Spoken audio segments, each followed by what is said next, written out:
경찰이 이렇게 딱 왔는데 바로 끊고 이렇게 검색하고 보시진 않을 거잖아요. 이미 대답을 했을 거야.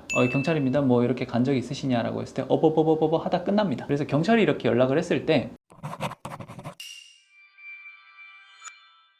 선생님이 업소를 다녀온 뒤에 몇 달이 지나서 경찰에 연락이 왔다는 분들이 있더라고요. 근데 왜 이렇게 시간이 많이 지난 상태에서 연락이 오는 건가요? 보통 현행범으로 잡히면 말이 없죠. 그 자리에 바로 잡히면 어때? 현장 증거 채취 당하잖아. 촬영하고 막 이렇게 하다 보니까 그런 분들은 어차피 말이 없을 거고, 보통 이제 그런 데를 급습을 하다 보면은 현장에 있는 사람 말고 장부가 나오겠죠. 그 장부에 보통 뭐가 기재돼 있어요? 전화번호, 그 다음에 금액, 이 사람들의 외모나 이런 것들이 다 기재를 해놓는단 말이야. 그렇게 되면 어때? 경찰 입장에서는 이거를 습득한 거잖아. 범죄의 단서잖아. 그러면은 그 사람들은 다 죄가 맞으니까, 성매매나 이런 것들로 인해서. 그렇기 때문에 그때서야 이제 연락이 오는 거지. 몇 달? 아니야, 몇 년 지나서 오는 경우도 있어요. 그때 이제 적발이 되다 보니까. 그리고 또 요즘 이게 진짜 경찰이 아닌 경우도 있죠. 보이스피싱. 보이스피싱으로 해가지고 그때 뭐 경찰이라고 하면서 간 적 있지 않냐, 그런 글들도 많이 올라와요. 그러면서 그 글 쓴 사람이 나는 평생 그런 데 가본 적이 없는데, 그분은 떳떳하겠지. 근데 만약 갔던 적이 있던 사람이면 어떻겠어요?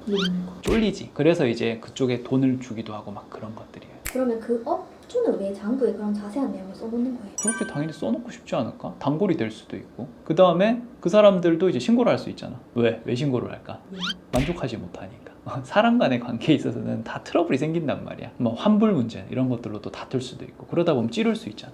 그러면 자기 입장에서도 자기가 이 정도로는 하고 있다는 걸 남들도 알아야 신고를 안 할 거잖아요. 그죠? 그래서 모든 사람들은 그런 데는 다 기록이 있어요. 너희들을 처벌을 하겠다, 뭐 이런 뜻에서 만들어 놓은 건 아닌데, 영업 리스트가 되는 것들이니까 그래서 만들어 놓는 거죠. 되게 상세하게 써져 있어요. 거기에 외모라든지 뭐 이런 것들에 대해서. 성매매가 초범인 경우는 네. 무조건 기소유예다라는 말도 있던데요. 무조건 기소유예다? 네. 존스쿨 알죠? 존스쿨. 왜 존스쿨이에요? 전부 다 이제 나는 존이다라고 하니까 존스쿨이 된 거예요. 자기 본명을 말하기가 좀 부끄러우니까.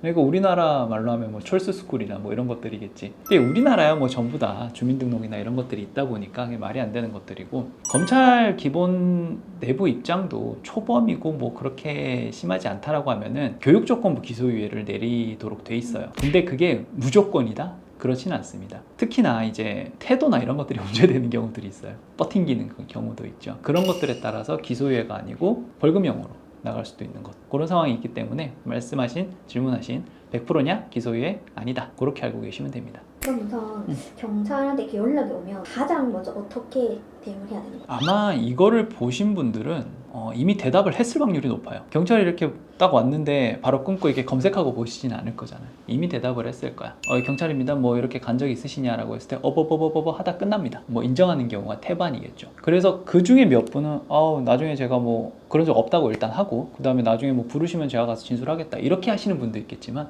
확률적으로는 거의 없어요. 그래서 경찰이 이렇게 연락을 했을 때 정확히 기억이 나면 다행이에요. 그때 내가 했는지 안 했는지. 그런데 아리까리 할 때가 있죠. 왜? 보통은 그때 술 취해서 가는 경우도 많고 하다 보니까, 그때는 이제 기본적으로는 그랬을 수 있다라든지 그랬던 것 같다라든지 그런 추측성 발언은 안 하시는 게 좋습니다. 뒤집어 엎을 수가 없어요. 만약 그런 말을 하고 정식 조사를 가잖아? 그래서 부인을 하잖아? 그럼 경찰은 당연히 묻죠. 그때 인정하셨지 않냐고. 그러면 뒤에 있는 부인이 되게 신빙성이 있어요, 없어요? 없죠. 그래서 그게 제일 어떻게 보면은 핵심이라고 할 수 있어요. 경찰이 연락 왔을 때 기억이 안 나면은 안 난다고 하고 말아야지. 근데 경찰은 계속 물어본단 말이야. 그러면은 말을 계속 한다. 그리고 경찰이 이거 별일 아니다 라는 것들로 또 회유를 한단 말이죠. 거기에 넘어가시면 안 됩니다. 공무원이랑 국민 같은 경우는 더 심각해지잖아요. 그 대응법이 똑같나요? 그러니까 이게 정말 심각해지는 게, 일반 민간인은 어때요? 회사 다니시는 분들, 자영업 하시는 분들, 벌금 나와도 큰 상관이 없죠. 이제 군인이나 공무원이나 이런 사람들은 어떻습니까? 성범죄 이런 것들로 인해서 100만 원 벌금이 나왔다. 당연히 제적이 되거든요. 그래서 보통 이런 경우에는 목표를 기소유예로 잡거나 또는 90만 원 이하의 벌금으로 잡는 경우들이 많아요.